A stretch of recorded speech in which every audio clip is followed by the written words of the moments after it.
아침과 조금 바뀐 게 있죠. 넥타이 색깔이 바뀐 게 보이십니까? 그 아침에는 다윗의 장례식 때문에 회색을, 그리고 이제 솔로몬이 왕으로 취임하게 되니까 축하하는 의미로서 황금색을. 이제 한 시대는 가고 새로운 시대가 또 열리게 됩니다. 우리가 늘 그런 얘기를 하듯이 우리에게 남아있는 시간이 있다는 거예요. 우리가 이 땅에 있을 때에는 할 일이 있는 것이죠. 그래서 다윗은 다윗의 일을 다 마무리하지만 또 이어서 일할 사람이 또 일을 하게 되어지는 것이고, 우리 주님께서 이 땅에서 사역을 다 마치시고 사도들에게 일을 맡기신 연후에 사도들이 그 일을 다 마치고 여기까지 또 역사가 이어져 와서 지금 또 우리에게 주어진 일이 있기 마련입니다. 솔로몬이라는 사람이 그 왕위에 앉게 되고 그리고 어떻게 일을 시작하게 되는지 그 초심이라고 하는 것 참 중요하지 않습니까? 그래서 다윗의 초심을 우리가 좀 보면서 우리도 주님을 섬길 때 처음 가졌던 마음이 어떠했는가, 또 우리가 그 마음을 계속 잘 유지하고 있는가, 그런 것도 한번 돌이켜봐야 할 것입니다. 우리 오늘 아침 이어서 우리 같이 보면 좋겠는데, 우리 2장 13절부터입니다. 항상 시대가 바뀔 때 경거망동한 사람이 있다는 거예요. 시대를 제대로 이해하지 못하고 자기 욕심으로 세상을 이해하는 사람이 있는데, 아도니아라는 사람이 바로 그런 사람이었죠. 이 핫깃의 아들 아도니아가 솔로몬의 그 어머니 밧세바에게 나오게 됩니다. 밧세바가 이르되 너가 화평한 목적으로 왔느냐? 아도니아에게 죽을 뻔했던 일이지 않습니까? 대답하되 화평한 목적이니이다. 또 이르되 내가 말씀 들릴 일이 있나이다. 밧세바가 이르되 말음 한번 해보시라 하는 거죠. 그때 이 아도니아가 말합니다. 당신도 아시는 바이거니와 이 왕위는 내 것이었고. 알기는 뭘 압니까? 그러니까 이 아도니아라는 사람이 자기가 왕이 될 수 있었는데 너무 아쉽다는 거예요. 일은 그렇게 흘러가서 결국 솔로몬이 왕이 되고는 말았지만 내가 왕이 안 된 게 아쉽다. 그렇지만 내가 포기했으니까 나에게 뭘 좀 달라, 이런 부탁을 하러 온 것이거든요. 말 그대로 말도 안 되는 말을 하고 있는 거죠. 온 이스라엘은 다 얼굴을 내게로 향하였었고 왕으로 삼으려 하였었다. 그 하나 적어놓으세요. 착각이다, 착각. 솔로몬이 왕이 될 때 얼마나 다 좋아했는데 전혀 그런 게 아니었죠. 권력 잡은 몇 사람 정도가 자기 편에 들었는데 온 세상 다 얻은 것처럼. 잘은 모르겠습니다만은 그 국회의원 출마하는 사람들 얘기 들어보니까 3% 지지받아도 본인은 당선될 거라고 생각한다는 거예요. 마치 마약 먹은 것처럼 주변 사람들이 워낙 이렇게 떠봤더니까 진짜 된 것처럼 착각을 한다는 거예요. 곧 역정될 것이고 다 따라잡을 것이고 막 그렇게. 실제로 그렇지가 않지 않습니까? 이 정치하는 사람들이 그런 오해가 꽤 있는 모양인데 아도니아도 마찬가지였어요. 그런데 그 왕권이 돌아가서 내 아우의 것이 되었음은 여호와께로 말미암음이니이다. 그러면 아무 말 말든지. 이제 내가 한 가지 소원을 당신께 구합니다. 내 청을 거절하지 마옵소서. 밧세바가 이르되 말씀해 보시라. 그가 이르되 청컨대 솔로몬 왕에게 말씀하여 그가 수넴 여자 아비삭을 내게 주어 아내를 삼게 하소서. 왕이 당신의 청을 거절하지 아니하리이다. 이게 이제 무슨 말이냐 하면, 여러분 그 수넴 여인 아비삭은 원래 누구 부인이죠? 다윗 부인이에요. 그런데 처녀였지 않습니까? 다윗이 원욕이 그쳐서 손대지 않았으니까. 그러니까 처녀이고 신부는 다윗의 부인이에요. 그러니까 아도니아가 그 여자와 자기가 결혼하게 되면 자기는 누구 수준이 되는 거죠? 다윗 수준이 된다고 생각을 하는 거죠. 그리고 실제로 이 뒤에 어떤 못된 사람이 또 있는지도 몰라요. 솔로몬은 그걸 나중에 다 간파하는 것처럼 보이는데, 밧세바는 그 좋은 마음으로 대답한 듯 합니다. 보니까 그 여자 입장에서 처녀가 혼자 그 늙은 할아버지한테 왔다가 그렇게 쓸쓸히 죽는 것보다 또 이렇게 그 아도니아가 챙겨준다면 고맙지 않겠는가, 뭐 그런 생각이 했는지도 몰라요. 지금부터 3000년 전 이야기니까 뭐 지금 우리가 갖고 있는 그런 이 윤리의식 가지고 이 보기는 쉽지 않을 겁니다. 그가 이르되 청컨대 솔로몬 왕에게 말씀하여 그가 수냄 여자 아비삭을 내게 주어 아내를 삼게 하소서. 왕이 당신의 청을 거절하지 아니할 겁니다. 밧세바가 이르되 좋다. 내가 너를 위하여서 왕께 말하겠다. 그리고 밧세바가 이에 아도니아를 위하여서 말하러 갔다는 거예요. 그런데 솔로몬 왕에게 이르니 왕이 일어나 먼저 어머니니까 영접도 하고 절하고 그리고 다시 이제 왕좌에 앉아가지고는 그 어머니를 위해 자리를 베풉니다. 그가 그 오른쪽에 이제 앉게 되자 밧세바가 말하죠. 내가 한 가지 작은 일로 왕께 구합니다.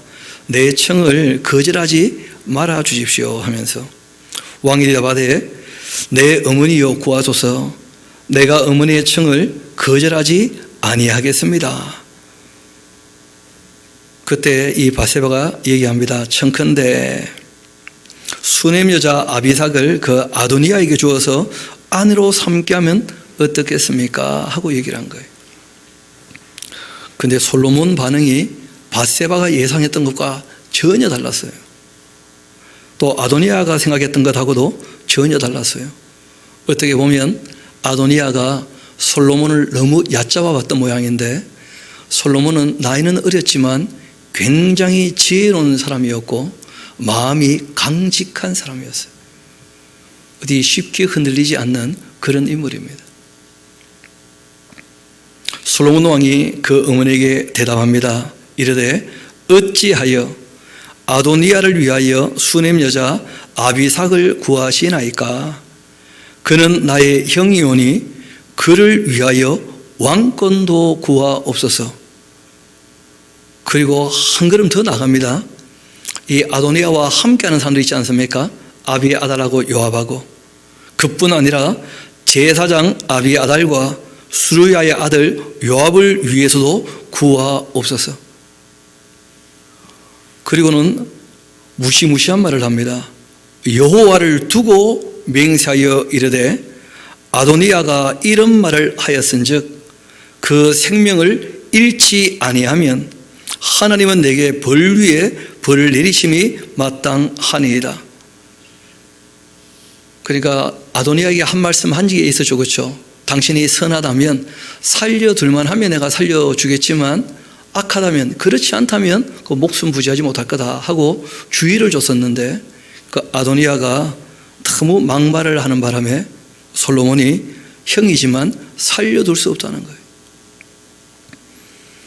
아마 다윗 입장에서는 자기 아들 죽이는 것 원치 않았을 거 아닙니까? 그렇죠?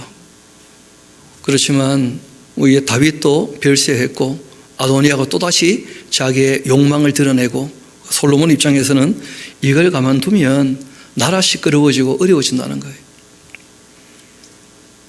그러므로 이제 나를 세워 내 아버지 다윗의 왕위에 오르게 하시고 허락하신 말씀대로 나를 위하여 집을 세우신 여호와께서 살아 계심을 두고 맹세하노니 아도니아는 오늘 죽임을 당하리라. 그렇게 하고는 바로 그날 여호야다의 그 아들 분야를 보내어 그가 아도니아를 쳐서 죽게 만들었어요. 이 아도니아를 죽일 때 솔로몬이 했던 말이 있죠. 아비아달하고 요압도 한 묶음으로 묶여 있는 거예요. 패키지로. 그러니까 바로 아도니아를 죽이고는 제사장 아비아달에게 이제 한마디 합니다. 너의 고향 아나돗으로 가라. 너는 마땅히 죽을 자이지만은 그러나 너가 나의 아버지 다윗 앞에서 주 여호와의 궤를 메었었고 또 내 아버지가 모든 환난 받을 때에 너도 환난을 받았은즉 내가 오늘 너를 죽이지는 아니하노라. 그렇게 했다는 거예요. 이건 기억나실 겁니다. 그 사울이라는 사람이 그 노브 땅에 있는 제사장 85명을 죽일 때 도액이라는 사람이 신고했지 않습니까? 그리고 이제 그 손에 85명이 다 죽게 되었을 때 그 아히멜렉 제사장이 죽을 때 그 아들 이 아비아달이 다윗에게 도망쳐 와서 그 모든 사실을 얘기했죠. 그리고 10년 동안 이 다윗이 사울에게 쫓겨다닐 때 그 모든 고생을 함께 했다는 거예요. 이 솔로몬 입장에서 아버지가 고생할 때 함께 했으니까 내가 죽이지는 않겠다. 그러니까 이제 더 이상 이 왕궁에서 제사장 역할을 감당하지는 못할 것이다 하고 이제 고향으로 쫓아보냅니다. 그런데 거기에 그 역사가가 챙겨볼 역사가 한 가지 있다는 거예요. 아비아달을 쫓아내어 여호와의 제사장 직분을 파면했는데 이것은 여호와께서 실로에서 엘리의 집에 대하여 하신 말씀을 응하게 함이었다. 그 실로의 집에 하신 말씀이 있다는 거예요. 우리 한번 앞에 같이 가봐야겠죠. 사무엘상서 2장 같이 가봅시다. 사무엘상서 2장.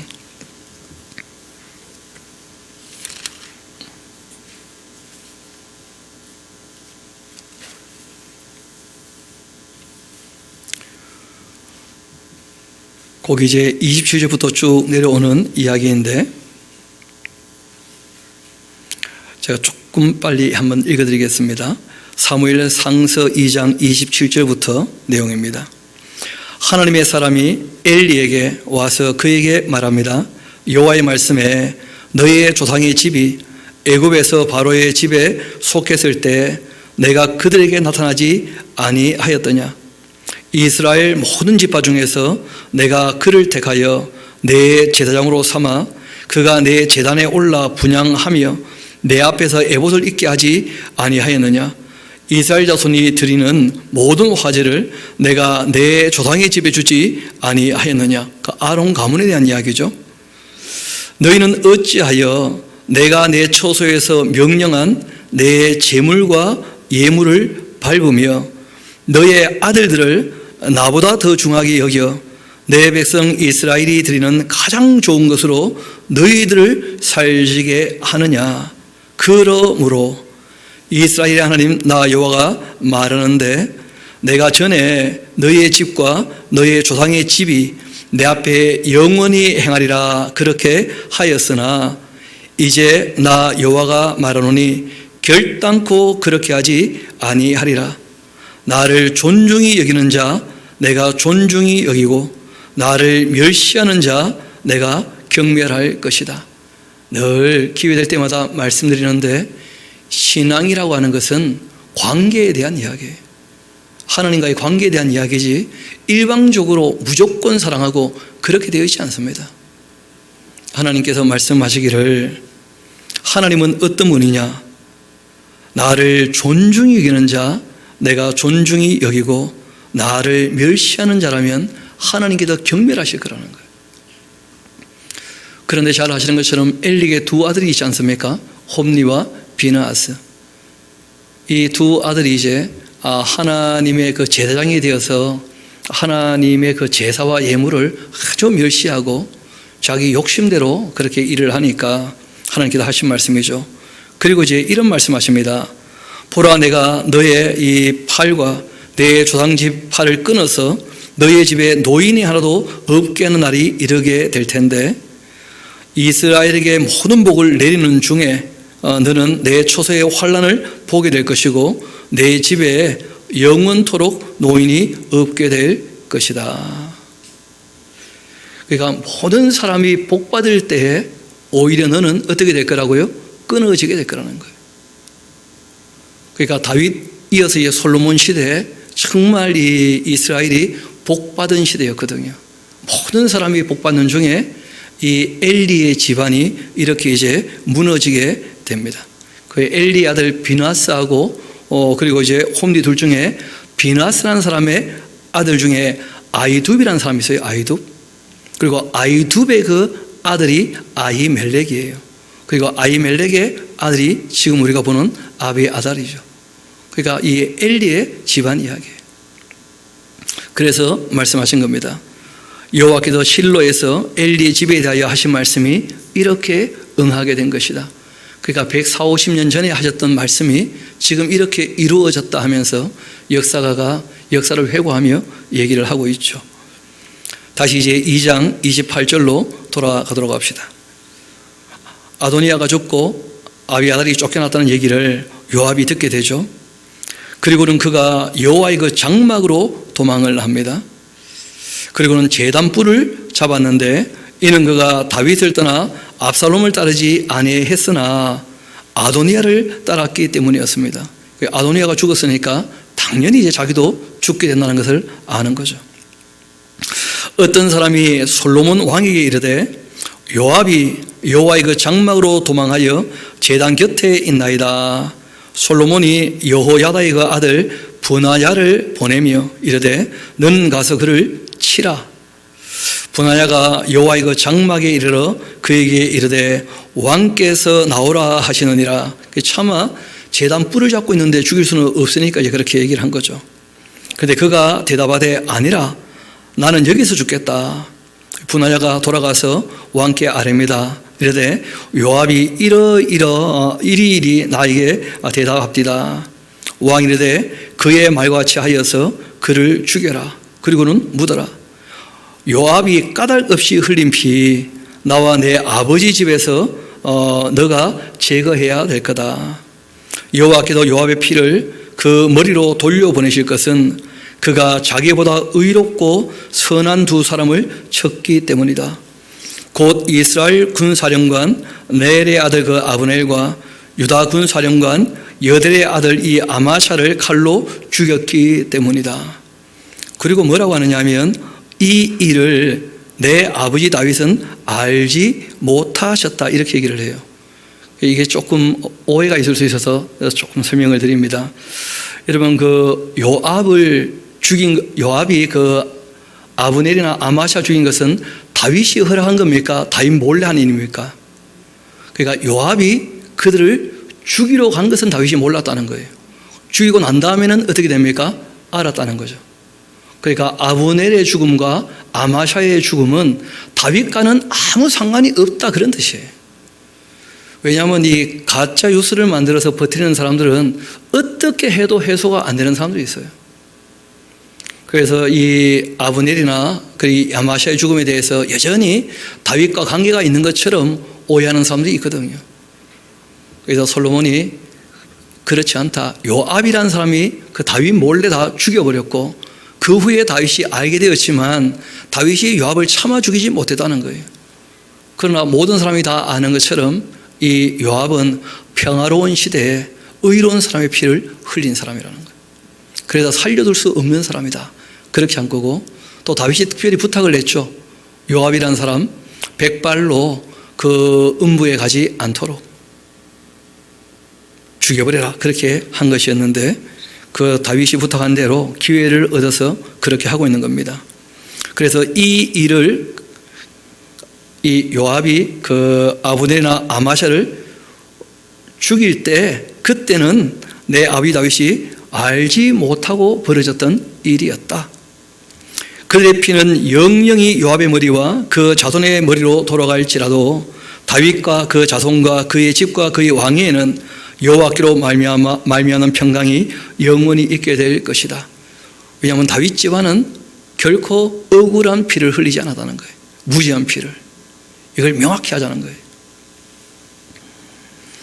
그렇게 여호야다의 아들 브나야가 곧 올라가서 그를 쳐 죽임에 그가 광야에 있는 자기의 집에 매장되었고 왕이 이에 또 여호야다의 아들 브나야를 요압 대신 군사령관으로 삼고 또 제사장 사독으로 아비 아들을 대신하게 해서 그때부터 이제 사독 집안이 그 왕 곁에서 제사장 역할을 감당하게 되죠. 그래서 신약에 가면 사두개인이란 말 나오지 않습니까? 그러니까 권력자 옆에서 제사장 역할을 하는 사람들이 바로 사독의 후예라고 주장을 했어요. 그래서 사독가이, 그 사독의 후예들이다. 그렇게 이제 자신들을 주장해서 사두개인이 된 것이죠. 사독계파 그렇게 된 것인데 원래 사독이라는 사람은 굉장히 뛰어난 사람이고 정말 정직한 사람입니다. 그리고 이제 왕이 사람을 보내어 시므이를 부릅니다. 그리고 한마디 하죠. 너는 예루살렘에서 너를 위해 집 짓고 거기서 살고 어디든지 나가지 말아라. 그 아버지가 살려줬는데 아무 이유 없이 죽일 수는 없잖아요, 그렇죠? 그래서 절대 예루살렘 밖으로 나가지 마라 하고 이제 경고를 합니다. 너는 분명히 알라. 너가 나가서 기드론 시내를 건너는 날 반드시 죽임 당하게 될 거다. 그러면 너의 피가 너의 머리로 돌아가게 될 것이다. 그때 시므이가 왕께 대답합니다. 이 말씀이 좋사오니 내 주 왕의 말씀대로 종이 그리하겠나이다. 그렇게 하고는 이해 날에 오리도록 예루살렘에 머물게 됩니다. 왜냐하면 시므이라는 사람이 그 제야 세력으로는 대단한 인물이었거든요. 다윗을 이렇게 조롱할 때는 혼자 나섰지만 다윗을 영접할 때는 무려 1000명이나 데리고 나와서 다윗 앞에 엎드리지 않습니까? 그러니까 굉장한 역량이 있는 사람이에요. 나이는 많지만.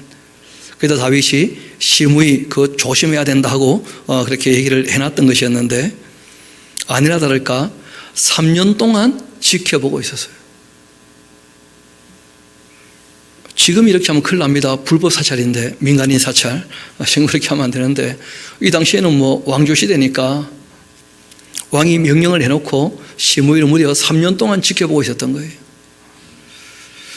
시므이 입장에서는 3년쯤 지나면서 자기가 전혀 그런 마음이 없으니까 별 생각 없이 이제 예루살렘을 잠깐 벗어났다가 온 것이었는데 시므이의 두 종이 가드 왕 이 마아가의 아들 아기스에게로 도망하여 갔고 또 어떤 사람이 시므이에게 말합니다. 이르되 당신의 그 종이 가드에 있나이다.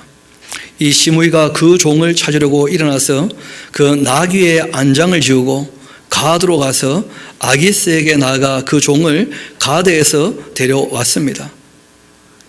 이렇게 시므이가 예루살렘에서부터 가드에 갔다가 다시 예루살렘으로 돌아왔는데 이 일을 어떤 사람이 솔로몬에게 말한 거예요. 왕이 사람을 보내어 시므이를 불러 말하죠.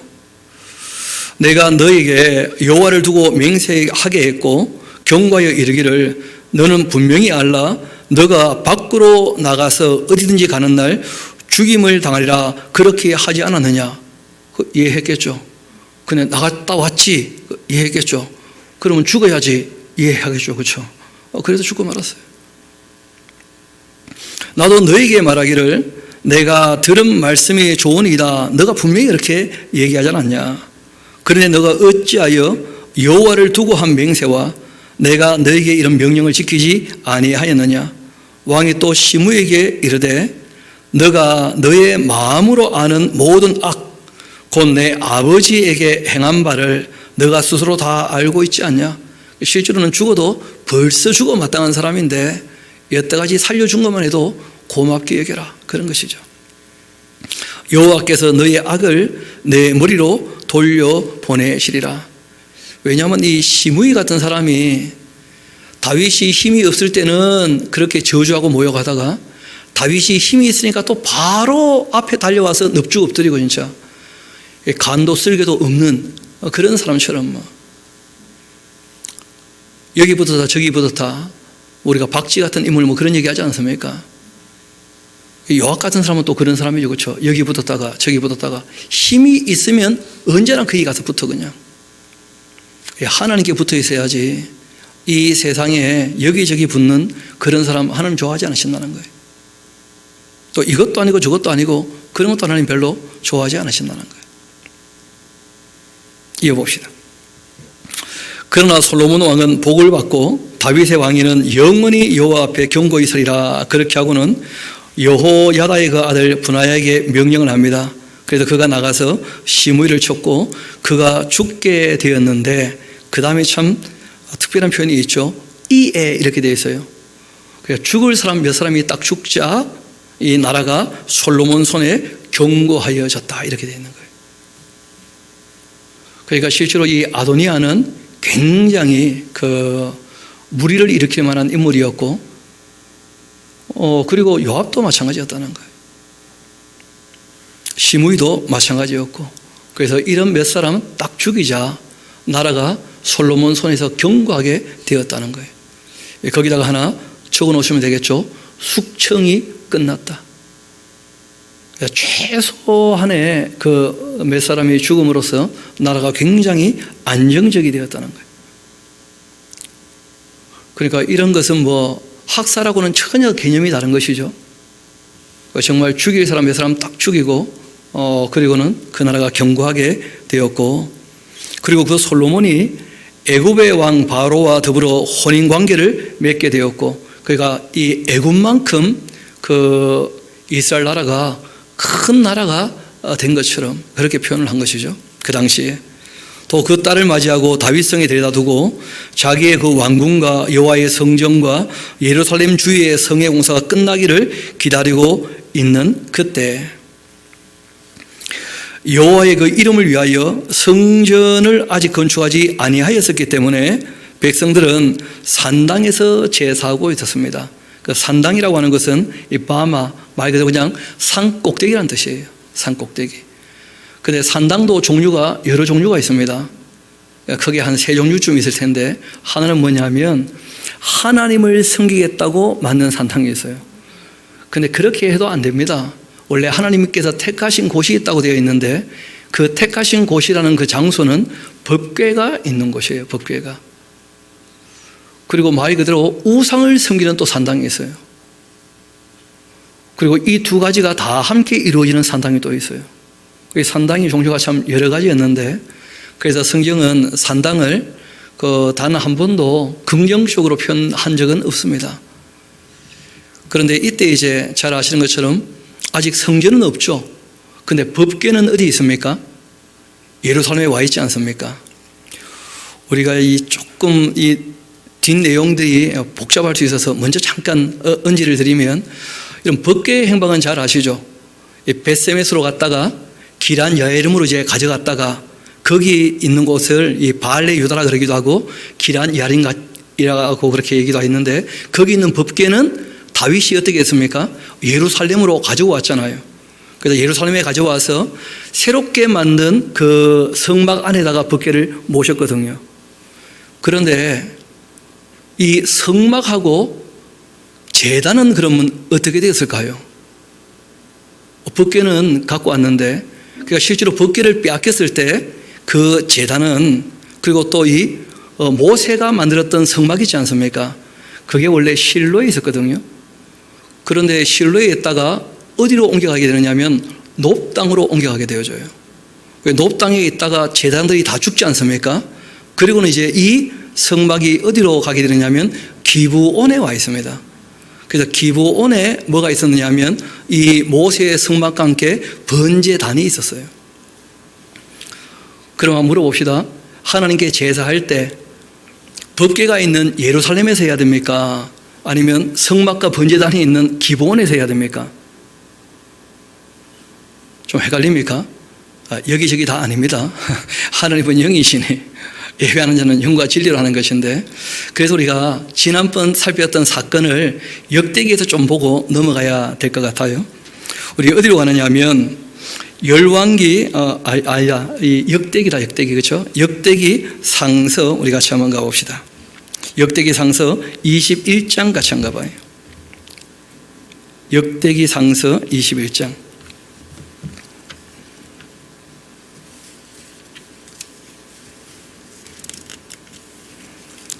잘 아시는 것처럼 다윗이 인구 조사하고 난 다음에 이 오르난 아리우나의 타작마당에서 그 제사 드리게 된 것에 대해서 갓이 여기에서 이제 제사를 하라 하고 얘기를 했다고 되어 있는데, 사무엘서를 보면 그 역대기에서는 그 조금 더 내용이 있습니다. 우리 한번 21장 28절 같이 한번 가봅시다.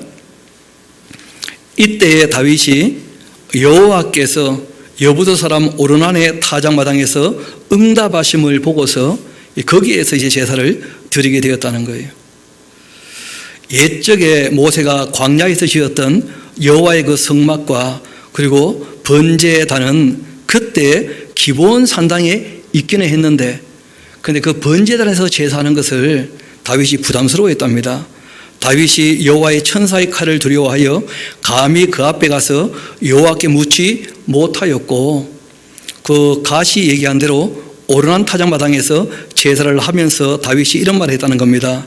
여기가 예루살렘, 여기가 여호와 하나님의 성전이 될 것이고 여기가 바로 이스라엘의 번제단이다, 이렇게 했다는 거예요.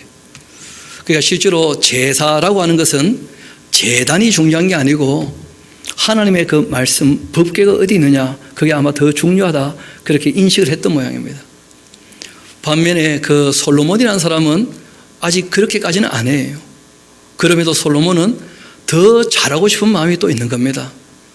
그래서 아버지는 기브온 산당, 거기 성막과 번제단이 있으니까 거기 안 갔었는데 솔로몬이 이제 거기에서 제사를 드리게 되어집니다. 일단 먼저 3장 1절 한번 봅시다. 3장 3절을 봅시다. 솔로몬이 여호와를 사랑하고 그의 아버지 다윗의 법도를 행하였으나 되어 있죠, 그렇죠? 산당에서 제사하며 분향하였더라, 이렇게 되어 있어요.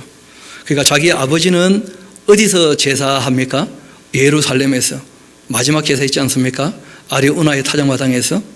그런데 이제 솔로몬은 그 예루살렘이 아닌 그 산당에서 제사를 했다, 그런 얘기입니다. 그리고 여기에서는 이게 큰 문제가 된다, 그런 뜻이 아닙니다.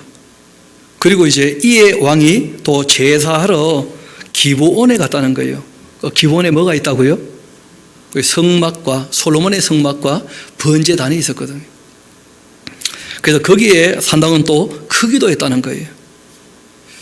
솔로몬이 그 제단에서 1천 번제를 드렸다 되는데 1천 번제 아닙니다. 1천 마리의 그 소 가지고 제사를 드렸다는 거예요. 하룻밤 사건이에요. 그런데 이걸 마치 1000번 제사 드려서 응답받은 것처럼 자꾸 얘기를 하는데 그 굉장히 문제가 있는 자세입니다. 그 교회에서 실제로 1000번제에서 1000번 헌금 바치는 그런 것도 있는 모양이죠, 그렇죠? 그런 거 참 잘못되었다고 얘기를 해도 그 잘 안 고쳐지는 모양이라 알아들으면 할 텐데 한번 여쭤봅시다. 우리 하나님이 1000번이나 받아 먹어야 응답하시는 분입니까? 아니면 구하기 전에 있어야 할 것을 다 아시는 아버지십니까? 예수님이 뭐라고 말씀하십니까? 이때 번자는 숫자가 아니고 태울 번자예요. 그런데 이걸 가지고 뭐 1000번 바쳐야 된다, 이런 식으로 주장하는 것은 아무리 돈이 그 소중하고 필요하다 하지만 그거는 너무 억지가 되고 실제로는 하나님의 이름을 망령되이 일컫는 것이 되고 맙니다. 우리 하나님을 이상한 분으로 만드는 거예요. 1000번이나 받아 먹어야 응답하는 분으로. 근데 더 큰 문제는요, 1000번 바쳤는데 들어주지도 못할 욕심을 가지고 요구를 해봐요. 그럼 응답하시겠습니까? 안 하시겠습니까? 응답해도 문제고 안 해도 문제라. 응답하면 욕심대로 이루어졌으니까 망할 것이고, 망하지 말라고 응답 안 하면 하나님의 소문이 이상하게 나요. 1000번이나 받아먹고 응답도 안 했다고. 우리 하나님 입장이 어떻게 되는 겁니까 대체? 그러니까 전혀 하나님 생각도 안 하고 자기 욕심으로 하나님을 찾아 뵙는 사람들이 있어서 큰 문제가 되는 거예요.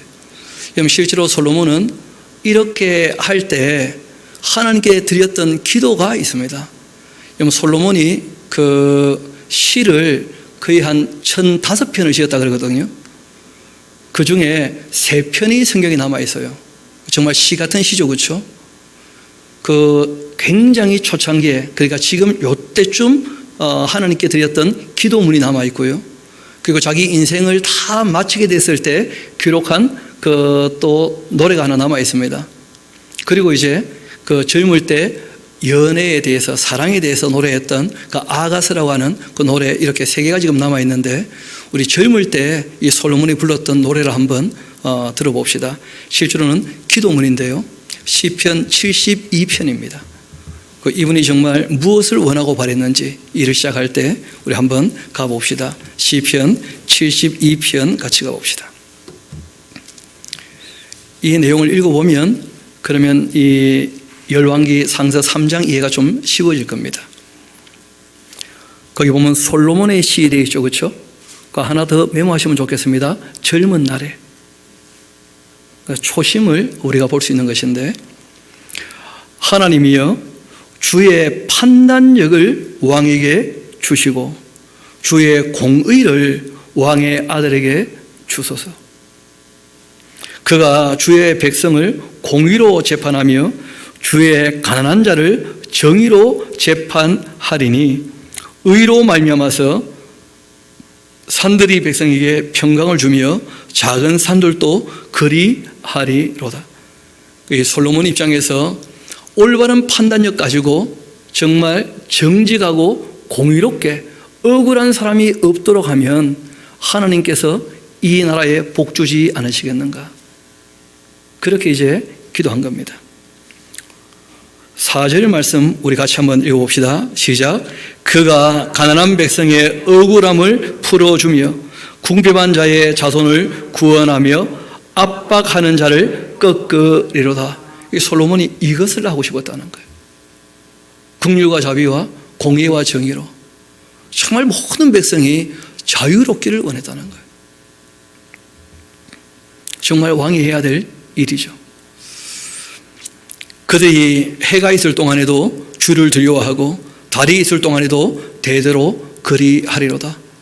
신앙에 있어서도 정말 하나님을 경외하도록 그렇게 일하는 왕이라면 그는 뱀풀 위에 내리는 비같이 땅을 적시는 소낙비같이 내리니 그의 날 의인이 흥왕하게 될 것이고, 왜냐하면 왕이 의를 추구하니까 평강의 그 풍성함이 달이 닿을 때까지 이르게 될 것이다. 하나님의 율례와 법도를 따르면 약속하신 복이 생명과 평강이었거든. 그가 바다에서부터 바다까지 강에서부터 땅까지 다스릴 텐데 광야에 사는 자 그 앞에 굽히며 그 원수들 티끌을 핥을 거다. 다시스와 그 섬의 왕들이 조공바치고 스바와 시바의 왕들이 예물을 드릴 거다. 모든 왕이 그 앞에 부복하며 모든 민족이 다 그를 섬길 것이다. 그는 궁핍한 자가 부르짖을 때에 건져줄 것이고 도움이 없는 가난한 자도 건져주며 그는 가난한 자와 궁핍한 자를 불쌍히 여기고 궁핍한 자의 그 생명을 구원하며 그들의 그 생명을 이 압박과 강포에서 구원할 것이다. 그의 그 피가 그의 눈앞에서 존귀 여김을 받게 될 것이다. 자기가 왕이 되면 가장 힘없는 사람들 그 생명을 소중히 여길 거라는 거예요. 아무도 억울한 피를 흘리지 않도록. 그러려면 뭐가 필요하다는 겁니까? 판단력이. 뭘 들어보고 올바르게 판단을 내려야 되는 것이니까. 그들이 생존하여 스바의 금을 그에게 드리며 또 사람들이 그를 위하여 그 하나님 아버지께 항상 기도하고 종일 하나님께 찬송하게 될 것이다. 산 꼭대기의 땅에도 곡식이 풍성하고 그것의 열매가 레바논같이 흔들리며 성에 있는 자가 땅의 풀같이 왕성하리로다. 그의 이름이 영구하며 그 이름이 해와 같이 장구하리로다. 사람이 그로 말미암아 복을 받으리니 모든 민족이 다 그를 복되다 하리로다. 홀로 기이한 일들을 행하시는 여호와 하나님 곧 이스라엘의 하나님을 찬송하며 그 영화로운 이름을 영원히 찬송할지어다. 온 땅이 그 영광이 충만할지어다. 아멘 아멘. 이렇게 솔로몬이 일을 하게 될 때 이새의 아들 다윗의 기도가 이렇게 이루어졌다 하면서 이 시편이 마치게 되어 있습니다. 그러니까 이 솔로몬은 처음 일을 시작할 때 정말 하나님의 말씀을 자신이 잘 알아듣는 것처럼 모든 백성의 말을 잘 알아들어서 하나님이 원하시는 대로 통치하겠다는 거예요. 그 사회 윤리는 단순하지 않습니까? 긍휼과 자비와 공의와 정의. 그렇게 통치하면 약속하신 대로 그 나라에 하나님께서 뭘 주신다는 거예요? 복을 주실 거라는 거예요. 모든 양식을 풍족케 하셔서 생명을 주실 것이고 주변 모든 나라의 위협에서 자신의 나라를 평강케 하실 거라는 거예요. 이것이 다윗의 초심이었어요. 다윗이 정말 원했던 것처럼 억울한 사람이 없게. 우리 다시 그 열왕기서 3장으로 한번 돌아가 봅시다. 솔로몬 입장에서는 아도니아가 죽었지만 기라성 같은 형들이 아직 많이 남아있습니까? 안 남아있습니까? 남아있죠. 그렇다고 그 형들 다 죽여서 될 일도 아니잖아요. 또 죽일 수도 없는 것이고. 그러니까 솔로몬 입장에서는 죽일 사람 몇 죽였지만 마음이 강직하지만 두려움도 여전히 있는 거예요. 이제 나이가 20살 막 넘어가는데, 그러니 정말 하나님께 의지할 수밖에 없었던 겁니다. 그리고 또 다윗이 이미 풍성하게 많이 남겨두었기 때문에 1000마리 그 제물 드리는 것은 솔로몬에게 그렇게 무겁거나 큰 일도 아니었어요. 나중에는 12만 마리 바칩니다. 또 12만 번제 또 하자 하려도 그런 식으로 하면 안 됩니다. 신앙생활을. 굉장히 잘못된 거예요. 그래서 다시 말씀드립니다. 1000 번제는 1000마리 희생으로 번제를 드린 것이다. 그런 것이죠. 그리고 하룻밤 사건이라는 것은 우리가 역대기를 이어보면 다 알 수 있는 것이니까 우리 말씀을 이어봅시다. 4절, 이에 왕이 제사하러 기본에 갔고 거기는 산당이 컸는데 솔로몬이 그 제단에 1000마리 그 번제를 드리게 됩니다. 기본에서 밤에 이 여호와께서 솔로몬의 그 꿈에 나타나신 거예요. 꿈 이야기죠. 꿈 이야기. 하나님이 이르시되 내가 너에게 무엇을 주고 너는 한번 구해봐라. 너가 왕이 되었으니까 너 원하는 게 뭐냐 한 것이죠. 솔로몬이 이르되 주의 종 내 아버지 다윗의 성실함, 공의로움, 정직한 그런 마음으로 주와 함께 주 앞에서 행함으로써 주께서 그에게 큰 은혜를 베푸셨고 주께서 또 그를 위하여 이 큰 은혜를 항상 주사 오늘과 같이 그 자리에 앉을 아들을 그에게 주신 것 아니겠습니까? 그러니까 나도 그렇게 정치해서 하나님이 다윗에게 은혜 베푸신 것처럼 이 나라가 은혜 받기를 원한다는 거예요. 이게 솔로몬의 소원이었어요. 좀 전에 우리가 봤던 그 시하고 내용이 똑같죠. 솔로몬이 원하는 것은 성실함과 정직함과 공의로움으로 일하기를 원한다는 거예요. 그래서 하나님 베푸시는 은혜를 누리기를 원한다는 거예요. 하나님 누구한테 은혜를 베푸신다고요? 그렇죠. 성실하게 살아가는 사람, 정직하게 사는 사람, 공의롭게 행하는 사람에게 은혜 베푸신다는 거예요. 이어봅시다. 나의 하나님 여호와여, 주께서 종으로 종의 아버지 다윗을 대신하여 왕이 되게 하셨사오나, 거기 나오죠. 종은 작은 아이입니다. 너무 두렵다는 거예요. 나이도 어리고 출입할 줄도 알지 못합니다. 뭘 어떻게 해야 될지 정말 잘 모르겠습니다. 주께서 택하신 백성 가운데 있나이다. 그럼에도 내가 통치해야 되는 왕이 되었으니까. 그들은 큰 백성이라 수요가 많아 셀 수도 없고 기록할 수도 없사오니 누가 주의 이 많은 백성을 재판할 수가 있사오리이까. 그 다음에 좀 추천해야겠죠.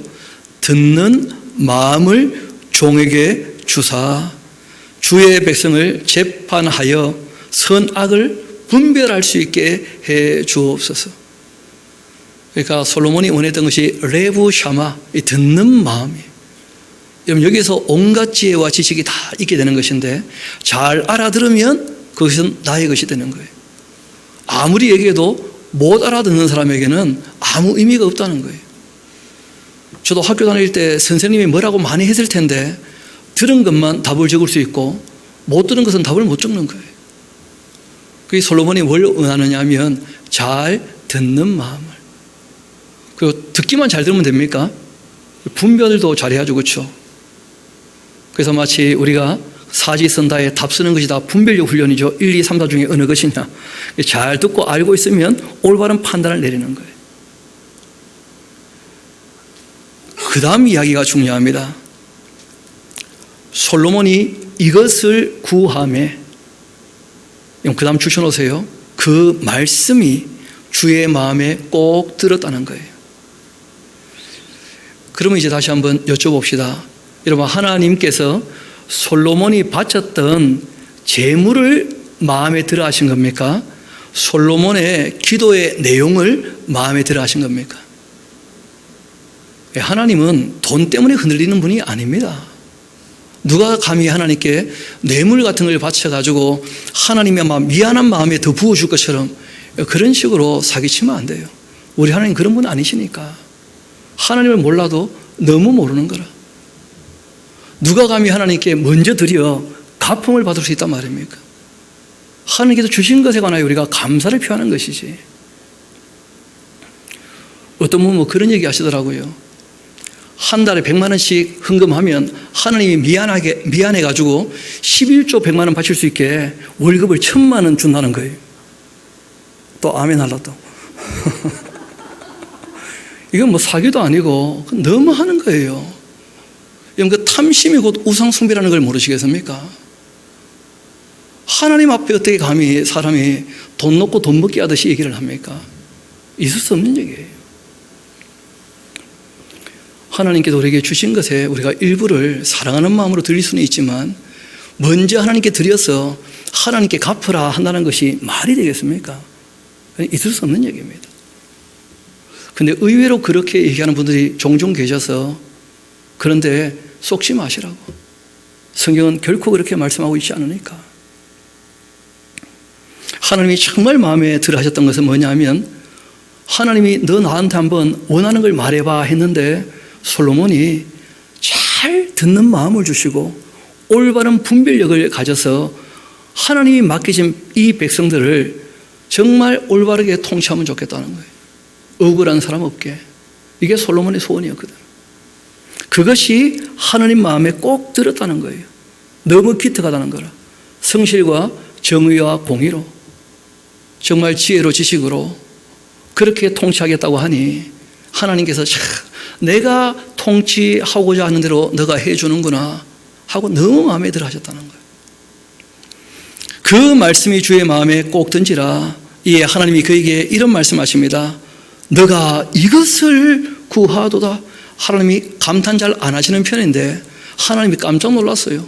나이 20살짜리가 너무 하나님 마음에 꼭 드는 기도를 했거든요. 욕심 없이. 자기를 위해서 장수를 구하지도 않고 그런 거 구하는 거 별로 안 좋아하신다는 거죠. 그렇죠? 보통 사람들 이런 걸 구할 텐데 또 부도 구하지 않고 자기 원수의 생명을 멸하기도 구하지 않고 오직 송사를 듣고서 분별하는 지혜를 구했으니까 내가 너 말대로 해줘서 너에게 지혜롭고 총명한 마음을 내가 주겠다. 그리고 너의 앞에도 너와 같은 자가 없었거니와 너의 뒤에도 너와 같은 자가 일어남이 없을 것이다. 그래서 솔로몬처럼 권력이 있고 솔로몬처럼 지혜가 있고 솔로몬처럼 나중에 하나님께서 막 부어주셨거든요. 재물도 많고 솔로몬처럼 젊음도 있는 모든 걸 다 가졌던 사람은 솔로몬이 유일해요. 인류 역사 전체에 있어서 이 네 가지 다 있었던 사람은 솔로몬 이외에는 없습니다. 그리고 하나님께서 솔로몬에게 나중에 글 하나 좀 잘 쓰기를 원하셨죠. 원하는 대로 다 해봤는데 결국 헛되다는 거 아니겠어요? 하나님을 경외하고 그 말씀을 지키는 것이 사람의 본분인데 사람의 본분을 떠나서 원하는 대로 다 해봤자 결국은 헛되다 하는 간증을 남기게 하신 거예요. 그래서 일부러 다 주신 겁니다. 그 간증 좀 잘 남기라고. 그것이 바로 전도서에다 기록이 되어져 있는 것이죠. 이어봅시다. 12절 내가 너 말대로 하여 너에게 지혜롭고 총명한 마음을 주노니 너의 앞에도 너와 같은 자 없었거니와 너의 뒤에도 너와 같은 자 일어남이 없을 거다. 내가 또 너가 구하지 아니한 부귀 영광 다 너에게 주겠다. 너의 평생의 왕들 중 너와 같은 자가 없을 거다. 너가 만일 말이야 너의 아버지 다윗이 행한 같이 나의 길로 행하며 내 법도와 명령을 지킨다면 한 가지 더 약속하마. 또 너의 날이 길게 될 거다. 그런데 잘 아시는 것처럼 이분이 타락을 하게 되죠. 그렇죠? 스물의 왕이 되어서 40년 통치했으니까 60에 별세하신 거예요. 솔로몬이. 그 날이 별로 길지는 못했죠. 중요한 것은 솔로몬이 깨어보니 뭐였다는 거예요? 꿈이에요. 꿈 얘기입니다. 꿈 얘기. 그러니까 아마 솔로몬이 그 통치할 때 그 사관이나 또 젊은 사람 중에 누가 왜 그렇게 왕은 지혜롭습니까? 물어봤을 때 아마 자신이 그 처음 꿈꿨던 얘기를 했던 모양이고, 그렇죠? 하나님께서 이런 말씀을 꿈 중에서 하셨는데 그래서 이렇게 되었나? 뭐 그런지 모르죠.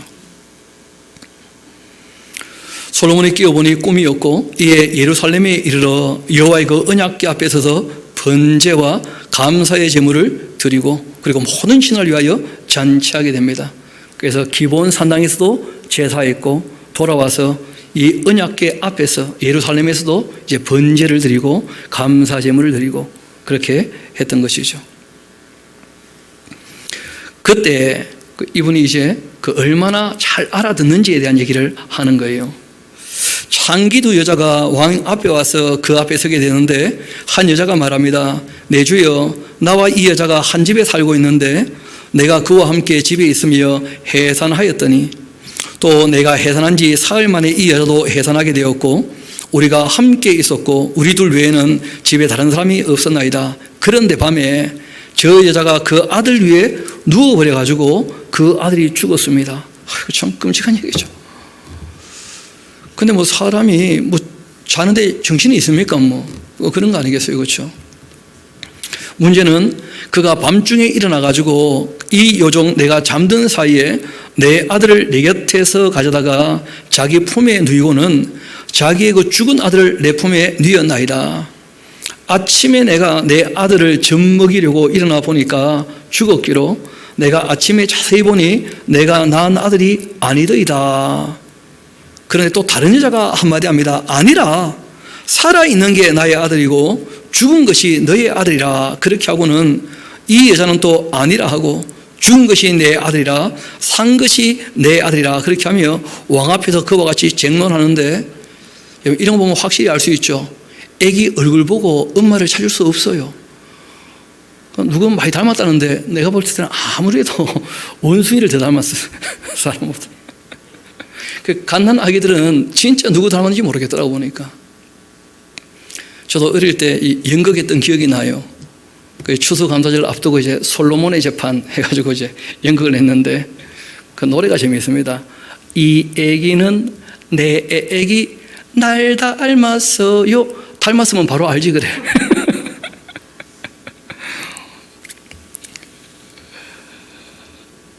동그란 눈에 오똑한 코, 빨간 두 뺨이 하면서 요렇게 저렇게 날 닮았어요 하면 한 여자가 있다. 아니 거짓말, 그건 내 얘기하면서 두 여자가 그렇게 서로 얘기하는데, 지금은 너무 쉽죠. 국가수 보내면 끝나요 그냥. 근데 문제는 그때 국가수가 없었다는 거라. 그러니까 해결할 수 있는 방법이 없는 거예요. 마냥 기다릴 수도 없는 것이고. 그렇게 쟁론할 때 왕이 말합니다. 23절, 이 여자는 말하기를 살아있는 것은 내 아들이고 죽은 것은 너의 아들이라고 하니, 저 여자는 또 말하기를 아니라 죽은 것이 너의 아들이고 산 것이 내 아들이라 그렇게 하는구나. 그러고는 이분이 이렇게 합니다. 칼을 내게로 가져와라. 이 칼을 왕 앞에 가져오니 왕이 말합니다. 산 아이를 둘로 나누어 반은 이 여자에게 주고 반은 저 여자에게 주어라. 여러분, 이것이 재판이란 말이에요. 이 제자가 자를 제자입니다. 말을 제자, 재단할 때 그 제자거든요. 그 판자를 보게 되어지면 성칼도변의 반반자예요. 칼을 가지고 반을 잘라라. 이 말이 말 그대로 재판이에요. 그러니까 솔로몬의 이 이야기가 재판이라고 하는 한자를 만들었는지, 지금부터 3000년 전 얘기니까, 아니면 중국의 어떤 고사를 이 솔로몬이 알고서 그렇게 칼로 반 잘라라 했는지, 그것까지는 다 우리가 알 수는 없는데, 그 재미있는 것은 재판이라는 한자 자체가 칼로 반을 잘라라, 솔로몬이 했던 것이 그 글자예요. 칼로 반을 잘라라.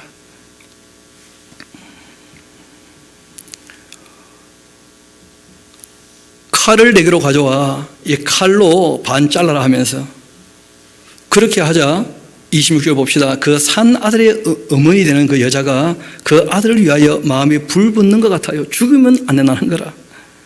왕께 아뢰니다. 청컨대 내 주여 산 아이를 그에게 주시고 아무쪼록 죽이지 마옵소서 하되 다른 여자는 말하기를 내 것도 되게 말고 내 것도 되게 말고 나누게 하라. 누가 진짜 엄마인지 알겠죠? 이런 재판을 뭐라고 하느냐면 심리 재판이라고 그래요. 사람 마음 속에 있는 것을 드러내었던 거라. 그렇게 해서 이제 그 재판을 하게 됩니다. 그러니까 뭐 증거도 없는 것이고 CCTV도 없는 것이고 뭐 어떻게 저떻게 할 수 없으니까 결국은 사람들의 마음에 있는 것이 딱 드러나게 되면 확인된다는 거예요. 그래서 솔로몬이 정말 그런 심리 재판, 마음을 살펴 재판을 한 겁니다. 그때 왕이 대답을 합니다. 이르되 산 아이를 저 여자에게 주고 결코 죽이지 말라. 제가 그 어머니이다. 그렇게 온 이스라엘이 이 왕이 심리하여서 마음을 다 살펴서 판결함을 듣고서는 왕을 두려워하게 되었다는 거예요. 왕은 사람의 속마음까지도 다 알아듣는다는 거예요. 사람들 말을 얼마나 잘 알아듣느냐, 마음의 소리까지 다 듣는다는 거예요.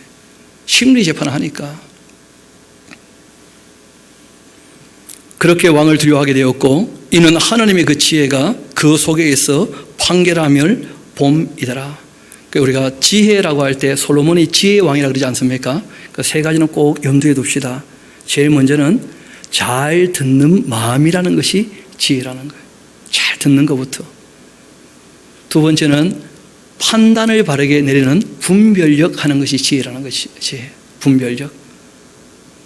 그리고 세 번째는 이후에 이제 나오게 될 텐데 하나님께서 넓은 마음도 주신다는 거예요.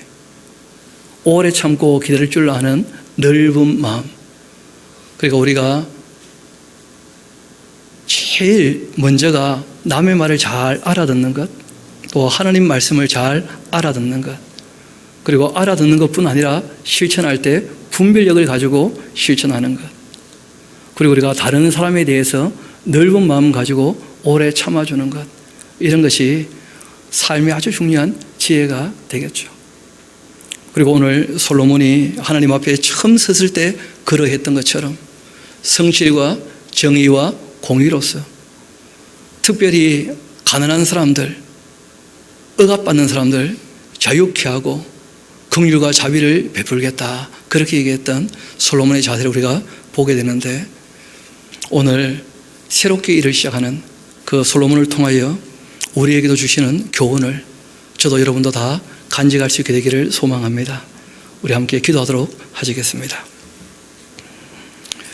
아버지 하나님, 다윗의 시대가 저물고 또 새로운 시대가 시작이 되어질 때 욕심을 가지고 경거망동하게 행동하다가 남들이 다 복을 받는 중에 버림받게 되는 삶을 보게 되었고, 또 엘리 가문에 대해서는 150년 전에 하셨던 말씀들이 때가 되어 성취되는 것도 보게 하셨습니다. 또한 이 솔로몬이 여러 가지로 참 두렵고 또 겁이 나서 하나님을 의지하는 마음으로 기브온 산당에서 1,000마리의 희생으로 번제하게 되었을 때 하나님께서 원하는 것을 물어보자 하나님 마음에 꼭 들도록 공의와 정의와 성실로 일하기를 바라며 그 은혜를 구하면서 잘 듣는 마음과 분별력을 구하는 그 모습을 보시고 하나님 마음에 꼭 들어가는 것을 저희들이 보게 하셨나이다. 저희들도 이 땅에 살아갈 때 주님 마음에 드는 삶을 살기를 소망합니다. 아버지 하나님, 선한 도움의 손길로 우리의 앞길을 늘 인도하여 주시고 이 악에서 건져주시며 시험에 들지 않게 지켜주시며 무엇보다 말씀을 열어볼 때마다 주의 말씀을 잘 알아둘 수 있는 귀를 허락하여 주시고 다른 사람들과의 대화 속에서 그 사람의 마음까지 살펴야 할 수 있는 심리하는 그러한 듣는 귀도 허락해 주시기를 소망합니다. 모든 것을 주님께 의탁합니다. 감사드리며 우리 구주가 되시는 예수님 이름으로 기도합니다.